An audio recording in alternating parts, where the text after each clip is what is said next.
Good evening. I hope आप सब अच्छे होंगे। मेरा नाम है रजत राठौड़ और आज हम स्टार्ट करने वाले हैं EC2 सेक्शन और ये होगा हमारा video lecture number 5। So let's get started. Amazon EC2. EC2 is one of the most popular of AWS offerings. EC2 क्या है? EC2 Amazon की एक ऑफरिंग है, AWS की एक ऑफरिंग है। ये एक सर्विस है, ठीक है। मोस्ट पॉपुलर सर्विस है ये। इतनी ज़्यादा यूज़ होती है कि हम ये कह सकते हैं कि AWS की कोर सर्विसेज के अंदर इसका नाम आता है। EC2 means elastic compute cloud. इसे हम इंफ्रास्ट्रक्चर एज सर्विस भी कहते हैं। It mainly consist in the capability of renting virtual machines, storing data on virtual drives, distributing load across machines. Elastic load balancer की बात हो रही है यहाँ पे। Scaling the services using N auto scaling group. What does mean by that? अब इसके अंदर क्या क्या चीज़ें होती, क्या क्या कैपेबिलिटी होती है। ये वर्चुअल मशीन्स को रेंट कर सकता है, ठीक है। साथ ही साथ में आप वर्चुअल ड्राइव्स में अपना डेटा स्टोर भी कर सकते हो, ठीक है। और लोड बैलेंसर की मदद से जो ट्रैफिक का लोड आता है उसे भी आप जो है डिस्ट्रीब्यूट कर सकते हो। अलॉन्ग विद दैट स्केलिंग भी इससे परफॉर्म करी जा सकती है। EC2 सिंपल भाषा में कहा जाए, अभी मैं आपको बताता हूँ। एक एग्जांपल लेते हैं कि एक किसी पर्टिकुलर प्लेस पर हमने जो कॉन्फ़िगरेशन डिफ़ाइन करी है। अब कॉन्फ़िगरेशन कौन सी किसकी बात कर रहा हूँ मैं, लेट अस कंसिडर हमारा जो लैपटॉप है। लैपटॉप के अंदर कुछ कॉन्फ़िगरेशंस होती हैं, हार्डवेयर कॉन्फ़िगरेशंस, राइट। जैसे कि उसका CPU किस टाइप का है, ऑपरेटिंग सिस्टम किस टाइप का है, उसमें रैम कितनी है, उसका स्टोरेज कितना है। हार्ड डिस्क की बात कर रहा हूँ मैं अभी। साथ ही साथ में उसमें जो है इनपुट आउटपुट पर सेकेंड कितने हैं, ठीक है। अलॉन्ग विद दैट प्रोसेसर किस टाइप का है, कौन सी जनरेशन का है, i3 है, i5 है, i9 है, एट्सेट्रा एट्सेट्रा। तो ये जितनी भी कॉन्फ़िगरेशंस हैं हमारे पर्टिकुलर मशीन की, लैपटॉप की या डेस्कटॉप की, वो हम क्या करते हैं AWS के अंदर उसे एक पर्टिकुलर वर्चुअल सर्वर पर हम अलोकेट करते हैं, लेते हैं वो, ठीक है। उसके कारण क्या होता है, हमारा एक वर्चुअल मशीन क्रिएट होती है जिसे हम कहते हैं EC2। So EC2 is nothing just a virtual machine. हम AWS के सर्वर पर वर्चुअल मशीन को रेंट करते हैं। ये EC2 का मेन पर्पज़ है। अब इसको इंफ्रास्ट्रक्चर एज सर्विस क्यों कहते हैं? क्योंकि हम हार्डवेयर कॉन्फ़िगरेशंस अपने according to our usage define कर रहे हैं और रेंट कर रहे हैं। That is why it is considered under the infrastructure as a service.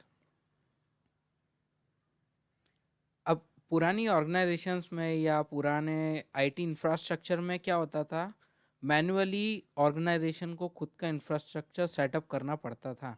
But यहाँ पर क्या हो रहा है, AWS हमारे लिए ये खुद करके दे रहा है, हमें बस उसे रेंट करना है।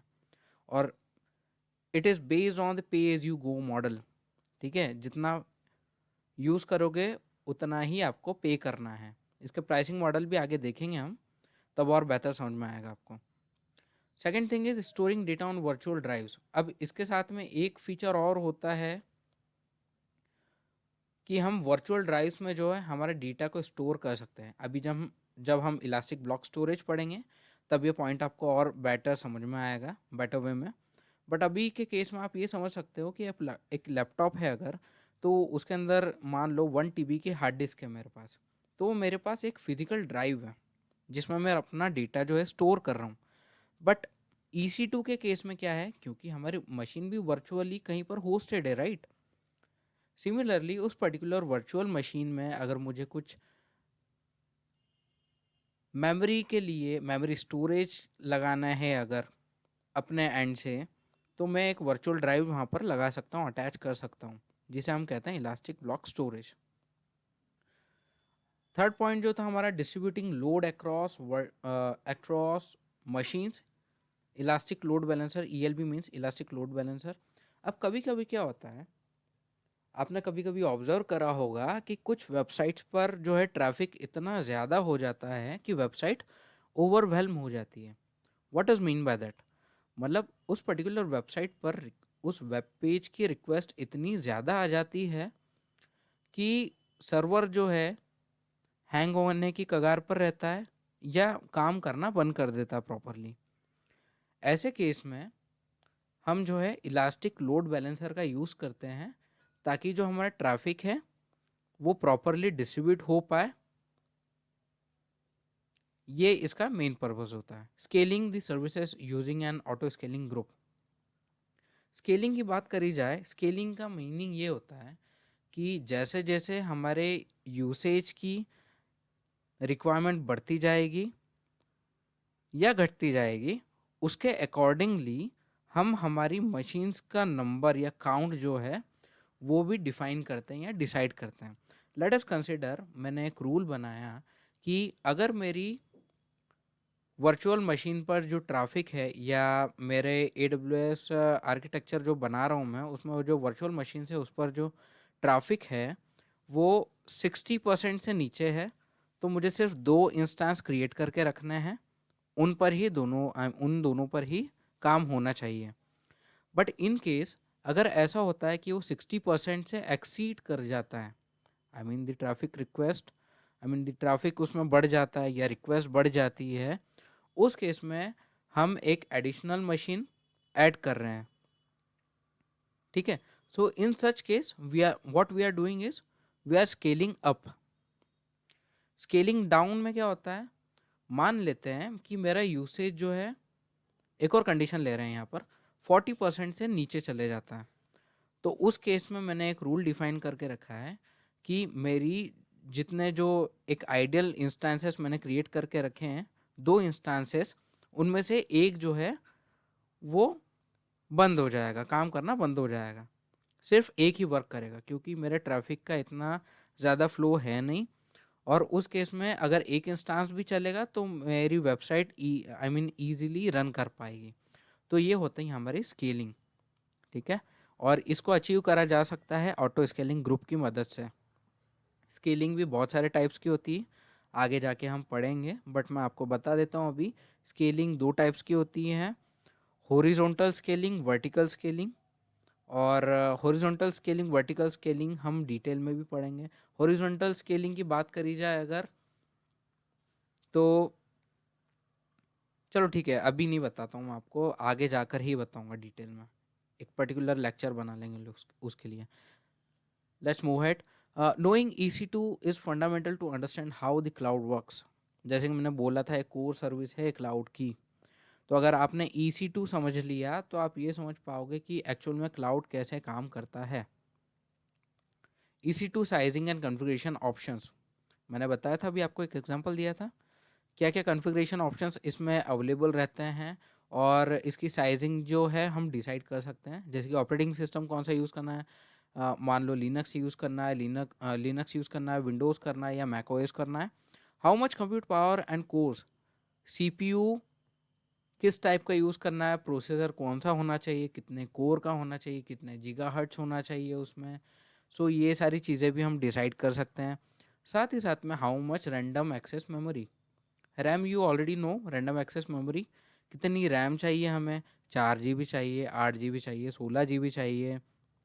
सो ये कॉन्फ़िगरेशन भी हम दे सकते हैं। How much storage space, network attached, elastic block storage, elastic file system, और हार्डवेयर EC2 इंस्टेंस स्टोर। ठीक है। अब कितना स्टोरेज स्पेस चाहिए, अभी ये कन्फ्यूज़न अगर हो रहा हो कि elastic block storage, elastic file system, EC2 instance store क्या है, तो अभी इतना ध्यान मत दो, आगे मैं नीचे आपको पढ़ाने वाला हूँ। बट ये समझो कि स्टोरेज के लिए काम आते हैं EC2 के साथ में। ठीक है। आगे बढ़ रहा हूँ मैं। नेटवर्क कार्ड की बात करी जाए, speed of the card, public IP address. Network card usually internet connection के लिए यूज़ करा जाता है, तो उसकी स्पीड कितनी होनी चाहिए, क्या है, all this things. Public IP address, public IP address उसमें अलोकेट करना है नहीं करना है, इलास्टिक होना चाहिए, ये सारी कन्फिग्रेशन भी हम दे सकते हैं। फायरवॉल रूल्स, सिक्योरिटी ग्रुप से रिलेटेड है ये। फायरवॉल रूल्स क्या रहते हैं, फायरवॉल देखा जाए तो आपके इनबाउंड और आउटबाउंड ट्रैफिक जो रहता है एक पर्टिकुलर इंस्टांस पर, वो डिसाइड करता है कितना होना चाहिए। इवन ये कंट्रोल करता है, सिंपल भाषा में कही जाए तो इनबाउंड एंड आउटबाउंड ट्रैफिक को कंट्रोल करता है हमारा firewall rules. Bootstrap script configure at the first launch EC2 user data, ये बूटस्ट्रैप स्क्रिप्ट है। ठीक है, आगे बढ़ रहा हूँ मैं। EC2 user data, it is possible to bootstrap our instances using an EC2 user data script. अब जो ये पहली लाइन में लिखा हुआ है, it is possible to bootstrap our instances using an EC2 user data script, इसका मीनिंग समझने से पहले ये समझो कि बूटस्ट्रैपिंग होता क्या है। तो बूटस्ट्रैपिंग जो है, हम जब भी एक मशीन स्टार्ट होती है तो कुछ पर्टिकुलर कमांड जो हैं मशीन के स्टार्ट होते वक्त लॉन्च होते हैं या रन होते हैं, उसको कहते हैं बूटस्ट्रैपिंग। देखो लिखा हुआ भी है कि bootstrapping means launching commands when a machine starts. So it is possible to bootstrap our instances using an EC2 user data script. EC2 user data script की मदद से जो है हम इवन बूटस्ट्रैपिंग भी परफॉर्म कर सकते हैं अपने इंस्टांसेस पर। ठीक है, that script is only run once at the instance first start. और जब भी हमारी मशीन जो है या इंस्टेंस जो है स्टार्ट होता है, सिर्फ तभी एक बार ये रन होती है ड्यूरिंग द स्टार्टिंग टाइमिंग। ठीक है, EC2 user data is use to automate boot task such as. अब EC2 यूज़र डेटा काय के लिए यूज़ होता है, किन किन चीज़ों के लिए यूज़ होता है ऑटोमेट के लिए, जैसे कि इंस्टॉलिंग अपडेट्स, अगर कोई अपडेट आई है तो उसको इंस्टॉल करने के लिए, कोई सॉफ्टवेयर आया है उसको इंस्टॉल करने के लिए, downloading common files from the internet, अगर कुछ पर्टिकुलर कॉमन फाइल्स है जो रिक्वायर्ड है या डाउनलोड करना है, उन्हें भी ये कर सकता है। Anything you can think of, हर चीज़ पॉसिबल है करने को। लिनक्स में कर्नल होता है, right. Kernel is the manager of the operating system, ये समझ सकते हो आप। तो सिमिलरली बूटिंग के टाइम पे कर्नल क्या करता है, सारे रिसोर्सेज एक्यूमुलेट करता है। Same thing goes here. ठीक है, सिमिलर कंसेप्ट है वो। The EC2 user data script runs with the root user. ठीक है, हमेशा रूट यूज़र के साथ में ही रन होगा ये। क्यों? क्योंकि इवन एक नॉर्मल यूज़र को EC2 यूज़र डेटा स्क्रिप्ट की एक्सेस नहीं होगी। ओनली रूट एक्सेस किसी पर्टिकुलर मशीन में जब होती है तभी बूटस्ट्रैपिंग या बूट पॉसिबल है। That is why it is written here that EC2 user data script runs with the root user. Hands on learning, ठीक है, हैंड्स ऑन लर्निंग में आपको बताऊंगा अभी। Let's go move head with the hands on learning. यहाँ पर जो है इन्होंने इंस्टेंस क्रिएट करके बताया है, वही बताऊंगा मैं भी आपको। एक एग्जांपल दूंगा, सब क्लियर हो जाएगा। सबसे पहले यहाँ पर जाते हैं। ये हमारा है AWS मैनेजमेंट कंसोल। जब आप लॉगिन करोगे AWS कंसोल में तो कुछ इस टाइप का लेआउट दिखेगा आपको, इसे हम कहते हैं AWS मैनेजमेंट कंसोल। यहाँ पर सर्विसेज बार है, जैसे क्लिक करेंगे तो जितनी भी सारी सर्विसेज जो अवेलेबल है अमेज़ॉन की 200 प्लस, वो सारी यहाँ पर अवेलेबल है। जो मोस्ट रिसेंटली विजिटेड या मोस्ट पॉपुलर सर्विसेज रहती हैं वो यहाँ पर अवेलेबल रहती हैं। सेकेंड थिंग, ये जो एरिया दिख रहा है आपको जहाँ पर सिडनी लिखा हुआ है, ये होता है हमारा रीजन। कौन सा रीजन है? These are the list of regions that are available in the Amazon AWS network. ये मेरा यूज़र नेम है, मैंने एक IAM यूज़र क्रिएट करके रखा है। ठीक है, उसकी ID भी है यहाँ पर। अलॉन्ग विद दैट ये हमारा कंसोल होम है। कंसोल होम पर रिसेंटली विजिटेड सर्विसेज जो यहाँ दिख रही थी वो सर्विसेज ही यहाँ पर भी शो हो रही हैं। इस बार पर क्लिक करूँगा अगर मैं, तो माय एप्लीकेशंस और ऑल सर्विसेज का ऑप्शन आएगा। ठीक है, ऑल सर्विसेज में ये सारी चीज़ें हैं। सो अभी मैं आपको जो बता रहा हूँ EC2 इंस्टेंस क्रिएट करना बता रहा हूँ। मैं यहाँ पर भी सर्च बार में ही सर्च कर सकता हूँ EC2। अगर मैं टाइप करूँ EC2, ये आ गया EC2 हमारा। क्लिक करा EC2 पर। अब यहाँ ऑप्शंस देखिए आप। इंस्टांसेस में instances, instance types, launch template, spot request, savings plan, reserved instances, dedicated host, capacity reservation, images आ जाती हैं। फिर इलास्टिक ब्लॉक स्टोरेज आता है जो हमने अभी देखा था, मैंने इसका फुल फॉर्म बताया था आपको EBS का, स्टोरेज के लिए यूज़ होता है। नेटवर्क सिक्योरिटी भी है यहाँ पर, सिक्योरिटी ग्रुप आएंगे, अभी पढ़ेंगे हम इनको। लोड बैलेंसिंग और ऑटो स्केलिंग, ये सारी जो है 4 पॉइंट्स में कवर हो गए थे, पहले याद करिए आप, जो मैंने 4 पॉइंट्स यहाँ पर आपको बताए थे उन्हीं में। सो अभी हम जो है इंस्टांस क्रिएट करने वाले हैं, मतलब एक वर्चुअल मशीन क्रिएट करने वाले हैं AWS नेटवर्क पर। मेरा रीजन सिडनी है, मैं सिडनी में क्रिएट करने वाला हूँ इंस्टांस। मैं जाऊँगा इंस्टांसेस में जाने के बाद मैं कहीं पर भी क्लिक कर सकता हूँ मैं, या तो लॉन्च इंस्टांसेस पर क्लिक करा मैंने। अब देखिए EC2 इंस्टांसेस, लॉन्च इंस्टांसेस, ये इसका पाथ शो कर रहा है, ठीक है। नंबर ऑफ इंस्टांसेस एक ही क्रिएट करेंगे हम अभी। नेम एंड टैग, नेम देते हैं हम, क्या नेम दे, लिनक्स का एक इंस्टांस बनाएंगे तो Linux,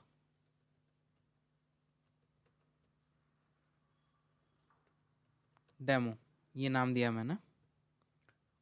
application and operating system images, अब कौन सा ऑपरेटिंग सिस्टम हमको यूज़ करना है वो यहाँ पर ऑप्शन है। ये एक्चुअल में AMI है। AMI एक्चुअल में क्या होता है, अमेजॉन मशीन इमेज, जो कि एक already created configured operating system रहता है। यहाँ पर इवन ये थर्ड पार्टी के द्वारा भी अवेलेबल रहता है, और इवन हम खुद के AMIs भी क्रिएट कर सकते हैं। आगे हम देखेंगे AMI के बारे में, तब आपको और बेटर समझ में आएगा। सो देखिए, ये ऑपरेटिंग सिस्टम अमेजॉन का, लिनक्स का खुद का है। मैकओएस है, उबंटू है, विंडोज़ है, रेड हैट है, ठीक है, सूसे है, रेड हैट है, डेबियन भी है। सो हम जो है सिंपली अभी AMI यूज़ करेंगे, कौन सी, अमेजॉन लिनक्स की। अब यहाँ पर ऑप्शन है हमारे पास, कौन कौन से AMI सिलेक्ट कर सकते हैं। मैं अभी फ्री टियर एलिजिबल जो है उसे ही सिलेक्ट कर रहा हूँ। ऑलराइट, आगे बढ़ते हैं। कितने बिट का है, 64 बिट का है ये। इंस्टांस टाइप देखते हैं अब, 64 bit you already no. ARM use करना तो ARM यूज़ कर सकते हो, हम 64 बिट 86 यूज़ करेंगे, ठीक है। इंस्टांस टाइप की बात करी जाए, इंस्टांस टाइप अभी हम आगे पढ़ेंगे, तब आपको और बेटर समझ में आएगा कि किस टाइप का इंस्टांस चाहिए। इंस्टांस टाइप में एक्चुअल में जो भी कॉन्फ़िगरेशन रहती है आपकी, कि कितने CPU हैं उसमें, कितने GB की मेमोरी है, ठीक है, और ये सारी डिटेल्स इसमें आती हैं। अब यहाँ जैसे जैसे आप आगे बढ़ोगे वैसे आपको कॉन्फ़िगरेशन समझ में आएगी। जैसे यहाँ पर T2 माइक्रो लिखा है, तो यहाँ पर एक CPU है, 1 GB मेमोरी है इसमें, ठीक है, और एक करंट जनरेशन का है। फिर T2 स्मॉल आ जाता है, इसमें 1 CPU और 2 GB की मेमोरी आ जाती है। मीडियम में 2 CPU 4 GB की मेमोरी आ जाती है। ऐसे ही बहुत सारे कॉन्फ़िगरेशन यहाँ पर अवेलेबल हैं। हम फ्री टियर एलिजिबल सिलेक्ट कर रहे हैं अभी, क्योंकि ये free tier I mean eligible है मेरा account, that is Y.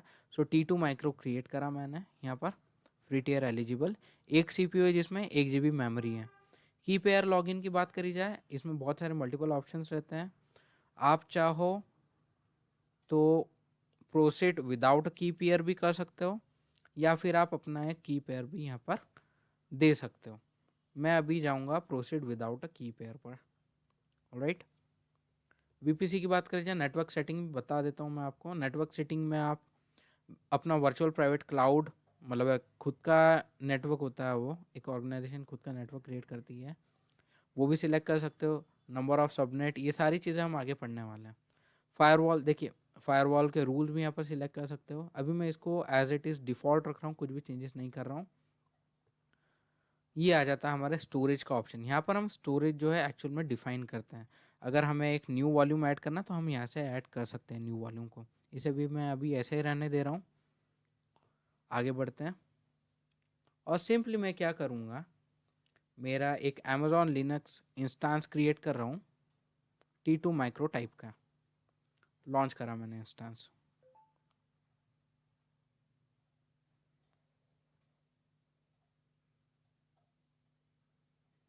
Okay, initiated the launch of instance, ठीक है। इंस्टांसेस पर जाएंगे, सक्सेसफुली क्रिएट तो हो गया इंस्टांस। अब यहाँ पर वेट करेंगे इंस्टांस स्टेट को चेंज होने में, और यहाँ पर स्टेटस चेक आना चाहिए 2x2 का, ये दोनों चीज़ें होना चाहिए। Till that timing will refresh the page, it's still pending. Let's wait. Now it's in running state and it is in initializing state. ठीक है, इस केस में ये कर सकता हूँ मैं, लिनक्स डेमो जो मैंने इंस्टांस का नाम दिया था उस पर क्लिक करूँगा, ये सारी डिटेल्स जो है मेरे इंस्टांस की यहाँ पर शो हो जाएंगी। अब यहाँ पर मुझे इसका एक पर्टिकुलर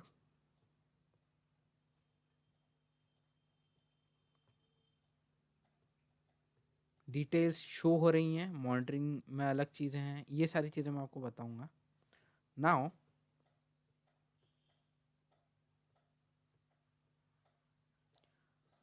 हमने एक इंस्टांस जो है ऑलरेडी क्रिएट कर लिया है यहाँ पर, ठीक है। Let's move head to networking. ये इसका पब्लिक आईपी है, ये इसका प्राइवेट आईपी है। अब मैं इस पर्टिकुलर इंस्टांस से आपको कनेक्ट करके दिखाता हूँ कैसे होता कनेक्शन। मैं पुट्टी ओपन करूँगा,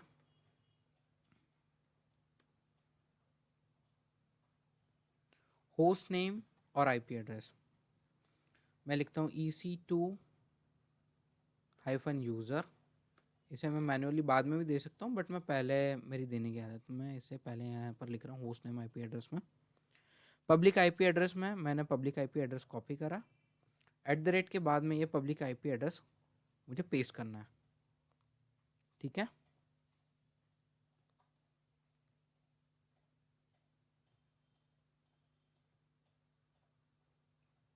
नाउ SSH में जाएंगे, ऑथ में जाएंगे, क्रेडेंशियल्स में जाएंगे।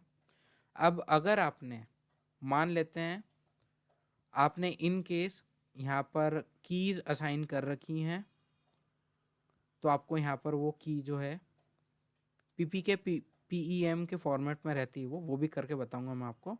वो यहाँ पर इंसर्ट करनी रहती है, ब्राउज क्लिक करना रहता है एंड देन ओपन पर क्लिक करना रहता है। हमारा जो टर्मिनल है वो ओपन हो जाएगा और आप अपने EC2 इंस्टांस से ईजीली कनेक्ट हो जाओगे। अब अभी मैंने वो किया नहीं है, डायरेक्टली मैंने आपको जो है इंस्टेंस क्रिएट करके बताया है। सो मैं ये भी कर सकता हूँ, डायरेक्ट मैं कनेक्ट पर क्लिक करूँ अगर, सेशन मैनेजर, SSH क्लाइंट, ठीक है, EC2 इंस्टांस कनेक्ट। यहाँ पर देखिए ऑप्शन आ रहा है EC2 इंस्टांस कनेक्ट का, EC2 यूज़र, पब्लिक आईपी भी दिख रहा है। जस्ट कनेक्ट पर क्लिक करूँगा मैं। Let's wait. एस्टेब्लिशिंग कनेक्शन, अब ये कनेक्शन बना रहा है मेरे इंस्टांस से। टिल दैट टाइम इफ़ अगर मैं अभी इसे रिफ्रेश करता हूँ, it is in still in the initialising. देखिए मेरा जो इंस्टांस है वो यहाँ पर क्रिएट हो भी गया और मैं उस इंस्टांस से कनेक्ट हो गया हूँ मैं।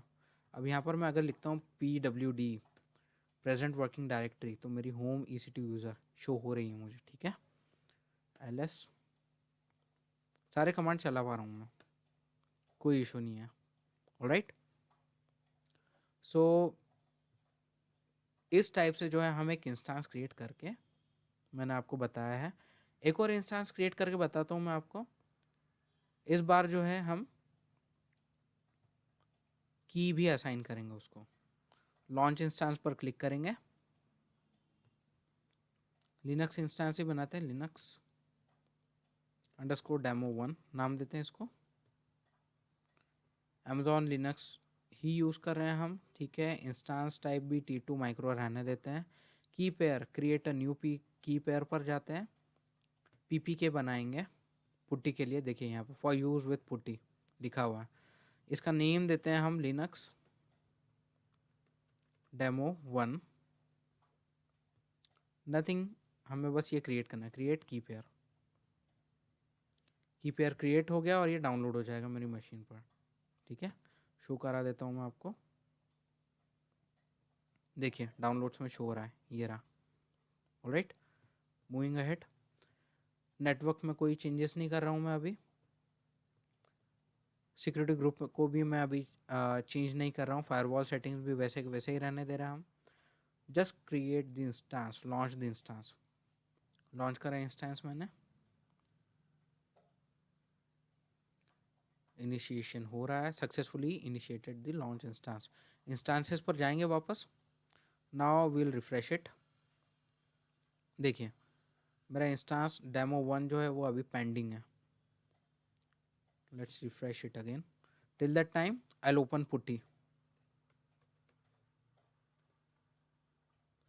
पुट्टी ओपन करा.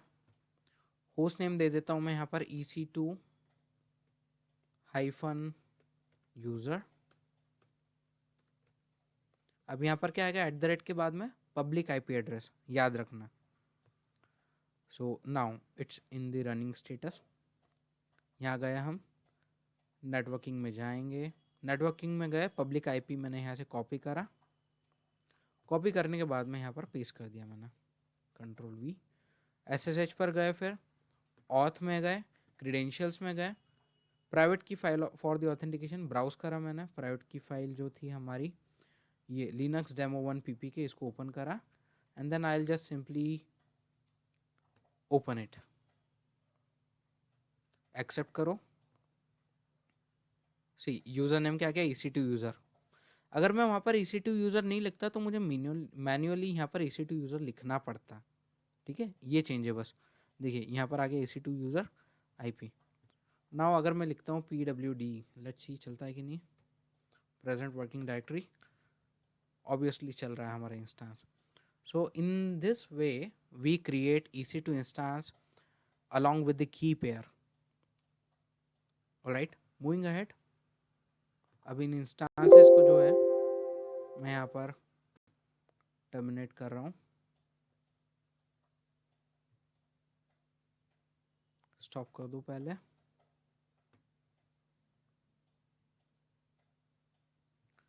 Now will stop, I mean terminate them. एक बार टर्मिनेट करा,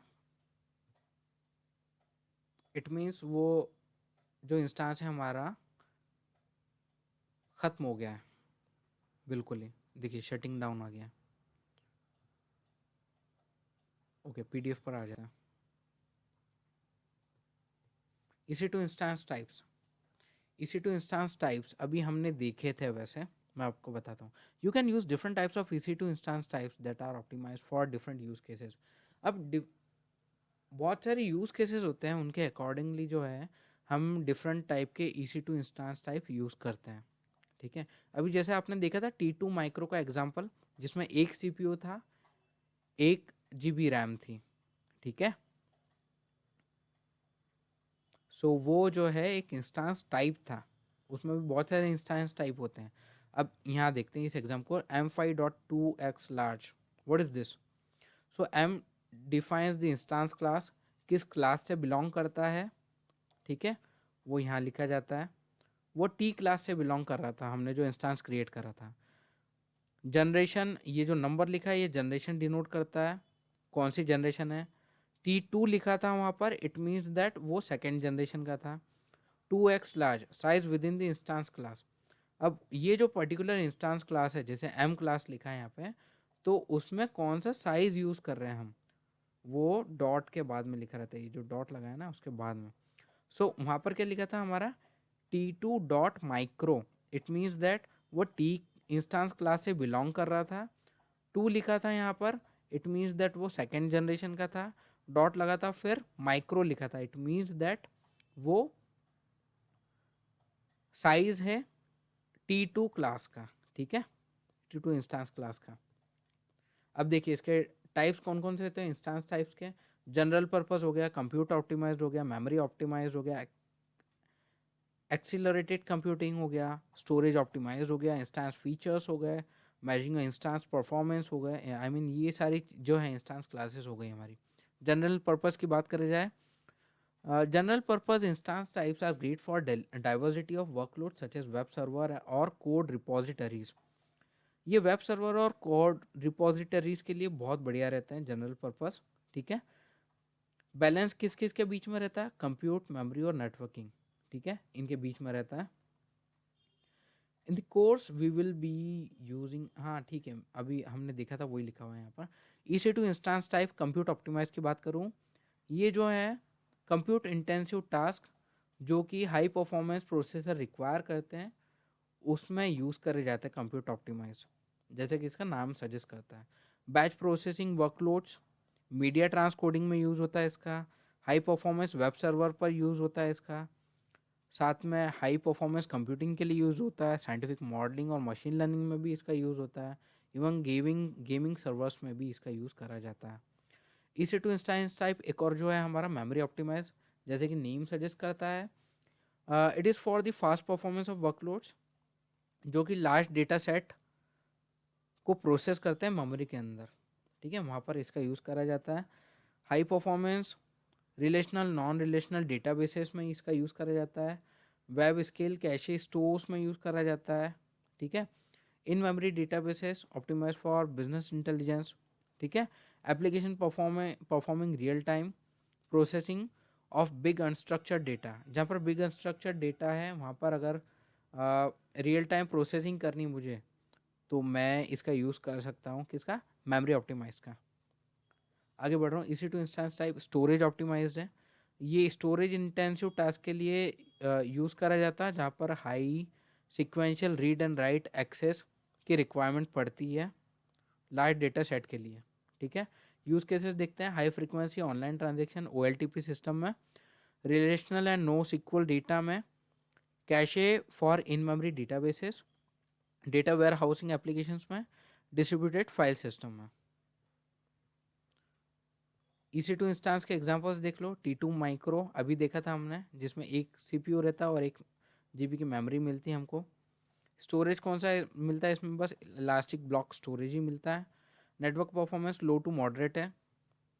ठीक है, फिर T2 एक्स लार्ज, इसमें 4 GB 16 GB CPU और मेमोरी का GB कॉन्फ़िगरेशन है ये। ठीक है, ये मॉडरेट है। नेटवर्क परफॉर्मेंस इसका, इसमें भी EBS ही है।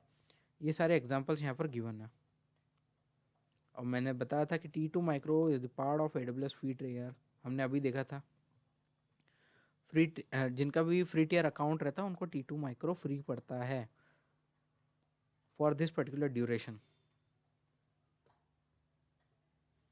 अब आ जाते हैं सिक्योरिटी ग्रुप। सिक्योरिटी ग्रुप की बात होती है, मतलब इट मीन्स दैट फायरवॉल की बात कहीं ना कहीं हो रही है। ठीक है, introduction to the security group.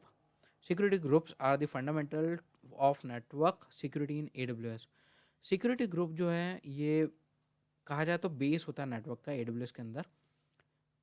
इसे हम फायरवॉल के अंदर हमने देखा था सिक्योरिटी ग्रुप, ये वही ऑप्शन है। ठीक है, एक बात बताना चाहूँगा, security groups work at the instance level. ठीक है, हाउ, आई टेल यू। और समझना, मैंने जो अभी बोला वापस रिपीट करूंगा। They control how traffic is allowed into and out of the EC2 instances. मैंने फायरवॉल की एग्जांपल क्या दिया था आपको, डेफिनेशन क्या बताई थी कि firewall controls the inbound and outbound traffic of an instance. ठीक है, सिमिलरली सिक्योरिटी ग्रुप जो है वो यहाँ पर क्या करता है, into and out of the EC2 instances, जो भी ट्रैफिक है हमारा उसको कंट्रोल करता है। So security group are nothing but just firewalls. ठीक है, देखो, world wide web inbound traffic आ रहा है, अगर मेरा EC2 इंस्टेंस पर ट्रैफिक सिक्योरिटी ग्रुप लगा हुआ है, तो ये सबसे पहले सिक्योरिटी ग्रुप चेक करेगा कि इसमें अलाउ रूल्स हैं या नहीं है। अगर ये अलाउड होगा, ऑथेंटिकेटेड होगा, तो इसे एंटर करने देगा। इफ़ इन केस अगर ये अलाउड नहीं होगा, ऑथेंटिकेट नहीं होगा, जो भी ट्रैफिक आ रहा है इनबाउंड ट्रैफिक, तो फिर ये उसे वहीं रोक देगा। It means that EC2 instance को पता ही नहीं चलेगा कि ट्रैफिक एक्चुअल में आया भी है नहीं आया है। इस केस में देखो, security group only contents the allow rules. अगर उसमें अलाउ रूल्स हैं तो वो आने देगा, नहीं तो नहीं आने देगा वो ट्रैफिक को। और ये सिर्फ अलाउ रूल्स ही कंटेन करता है। Security groups rules can reference by IP और बाय सिक्योरिटी ग्रुप। ठीक है, सिक्योरिटी ग्रुप जो रूल होते हैं वो या तो IP एड्रेस के रेफरेंस से चलते हैं या फिर एक दूसरे किसी पर्टिकुलर सिक्योरिटी ग्रुप के रेफरेंस से चलते हैं। आगे और समझ में आएगा ये example. Security group deep dive. ठीक है, security groups are acting as firewall on EC2 instance, मैंने अभी बताया था। They regulate access to ports, authorise IP ranges IPv4 and IPv6, control of inbound network from other to the instance, control of outbound network from instance to the other। मैंने बताया था inbound and outbound traffic की बात कर रहे हैं, ये जो लास्ट 2 पॉइंट है कि इंस्टांस से और इंस्टांस की ओर आने वाले ट्रैफिक को ये कंट्रोल करता है, और जो भी ऑथराइज आईपी रेंजेस हैं IPv4 एंड IPv6 में, उनको ही एंटर करने देता है ये। साथ ही साथ में इसके पास पोर्ट्स की एक्सेस भी रहती है। ये एक एग्जांपल है, HTTP कौन सा पोर्ट यूज़ करता है, 80, SSH 22 पोर्ट यूज़ करता है, ठीक है। प्रोटोकॉल TCP यूज़ कर रहे हैं यहाँ पर, ठीक है। जहाँ भी 0.0.0/0 लिखा है, इट मीन्स ये ट्रैफिक जो है एनीवेयर से अलाउ करेगा, हर जगह से ट्रैफिक अलाउ करेगा। ये एडिशनल चीज़ बताई अभी मैंने आपको। सिक्योरिटी ग्रुप डायग्राम दिखा जाए तो मान लेते हैं हमारा एक EC2 इंस्टांस है, एक सिक्योरिटी ग्रुप है जिसमें इनबाउंड रूल हमने डिफाइन करके रखे हैं, और एक और सिक्योरिटी ग्रुप हम सेम सिक्योरिटी ग्रुप में जो है आउटबाउंड रूल्स भी हमने डिफाइन करके रखे हैं। अब मान लेते हैं कि हमारे सिक्योरिटी ग्रुप में पोर्ट 22 से जो है हमने एक पर्टिकुलर कंप्यूटर है जिसके पास जो IP एड्रेस है वो हमने अलाउ करके रखा है, तो जो भी हमारा ट्रैफिक है उस डेडिकेटेड कंप्यूटर से डेफिनेटली इस सिक्योरिटी ग्रुप के थ्रू जो है EC2 इंस्टांस तक जा सकता है। बट लेट अस कंसिडर एक थर्ड पार्टी का कंप्यूटर है जो कि ऑथराइज नहीं है, अगर वो इस पोर्ट 22 को एक्सेस करना चाहेगा और इस EC2 इंस्टांस को अफेक्ट करना चाहेगा या एंटर करना चाहेगा इसके अंदर, तो फिर ये सिक्योरिटी ग्रुप उसे वहीं रोक देगा, ठीक है। It is just working as a firewall. Same goes with the outbound rule. अगर यहाँ पर मैंने आउटबाउंड रूल्स भी डिफाइन कर रखे हैं, तो EC2 से किसी भी पर्टिकुलर पोर्ट में जो है मेरा ट्रैफिक जो है जा पाएगा, ठीक है। Security group good to know देखते हैं, can be attached to multiple instances, मतलब एक सिक्योरिटी ग्रुप जो है मल्टीपल इंस्टांसेस को हम अटैच कर सकते हैं। Locked down to region VPC combination, और ये रीजन वाइज या VPC कॉम्बिनेशन तक ये लॉकडाउन रहता है, मतलब रीजन स्पेसिफिक भी रहेगा ये देखा जाए तो कहीं ना कहीं। Does live outside the EC2. If traffic is blocked, the EC2 instance won't see it.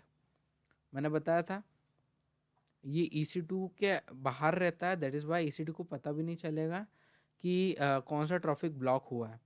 It is good to maintain one separate security group for SSH access, ये रिकमेंडेड रहता है, ठीक है। SSH एक्सेस के लिए हमेशा ये रिकमेंडेड रहेगा कि हम एक मेंटेन करके चलें separate security group. If your application is not accessible timeout, then it is a security group issue. अगर आपकी एप्लीकेशन जो है एक्सेसिबल नहीं हो रही, टाइम आउट हो रहा है वहाँ पे अगर, तो इट माइट बी पॉसिबल वहाँ पर सिक्योरिटी ग्रुप का इशू हुआ हो। If your application gives a connection refused error, then it's an application error and it's not launched. और अगर आपकी जो एप्लीकेशन है वो कनेक्शन रिफ्यूज एरर दे रही है, तो उस केस में एप्लीकेशन का एरर रहेगा, और ये भी हो सकता है कि एप्लीकेशन लॉन्च ही ना हुई हो, ठीक है। All inbound traffic is blocked by default जितना भी इनबाउंड ट्रैफिक रहता है सिक्योरिटी ग्रुप के अंदर वो ब्लॉक्ड रहता है, हमें उसको मैन्युअली अलाउ करना रहता है स्पेसिफिक रूल्स को, ठीक है।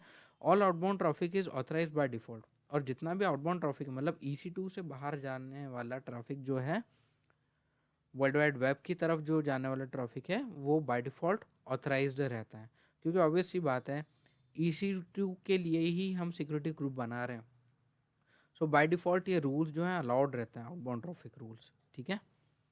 रेफरेंसिंग अदर सिक्योरिटी ग्रुप, मैंने ऊपर पढ़ा था कि सिक्योरिटी ग्रुप जो है दो चीज़ों का रेफरेंस लेता है, या तो IP एड्रेस का लेगा या फिर सिक्योरिटी ग्रुप का, तो ये वही डायग्राम है। यू कैन ऑब्जर्व एक EC2 इंस्टांस है जिसका कुछ पर्टिकुलर IP एड्रेस है, उस पर हमने जो एक सिक्योरिटी ग्रुप लगाया है। अब ये जो सिक्योरिटी ग्रुप है ये कुछ पर्टिकुलर सिक्योरिटी ग्रुप्स को अलाउ करेगा, ऑथराइज करेगा, और कुछ जो सिक्योरिटी ग्रुप्स हैं जो अनऑथराइज्ड हैं उन्हें जो है इनबाउंड ट्रैफिक जो है इनका अलाउ नहीं करेगा। जैसे मान लेते हैं सिक्योरिटी ग्रुप 1 और सिक्योरिटी ग्रुप 2 ऑथराइज्ड हैं और इनका जो ट्रैफिक है वो इसने अलाउ करके रखा है इसके इनबाउंड रूल में, तो EC2 इंस्टांस जो कि सिक्योरिटी ग्रुप 2 में क्रिएटेड है, अगर वो कुछ पर्टिकुलर ट्रैफिक यहाँ पर भेज रहा है तो आसानी से सिक्योरिटी ग्रुप 1 के थ्रू वो होकर EC2 इंस्टांस तक पहुँच जाएगा। Same goes with security group 1 जो कि यहाँ पर दूसरे इंस्टांस में अटैच्ड है। बट इन केस अगर सिक्योरिटी ग्रुप 3 जो कि ऑथराइज नहीं है या हमने रूल अगर सेट नहीं करके रखा है यहाँ पर, तो उस केस में सिक्योरिटी ग्रुप 3 का जो ट्रैफिक है वो यहीं पर रुक जाएगा। ठीक है, that is the main thing. Now classic ports to know, SSH जो सिक्योर शेल है, ये लिनक्स इंस्टेंस में लॉगिन करने के लिए यूज़ करा जाता है। ये पोर्ट 22 यूज़ करता है। FTP file transfer protocol port 21 use करता है, जो कि अपलोड करता है files into a file share में। ठीक है। 22 SFTP secure file transfer protocol, ये SSH को यूज़ करता है। फाइल ये फाइल्स अपलोड करता है यूजिंग दी SSH। पोर्ट 80 कौन सा यूज़ करता है? HTTP यूज़ करता है प्रोटोकॉल अनसिक्योर वेबसाइट को यूज़ करने के लिए। HTTPS जो है एक्सेस करता है सिक्योर्ड वेबसाइट, पोर्ट 443 यूज़ करता है। और रिमोट डेस्कटॉप प्रोटोकॉल जो है विंडोज़ इंस्टांस में लॉगिन करने के लिए यूज़ करा जाता है, जो कि पोर्ट नंबर 3389 यूज़ करता है। So that is all about today's lecture. Thank you so much for watching. Good night.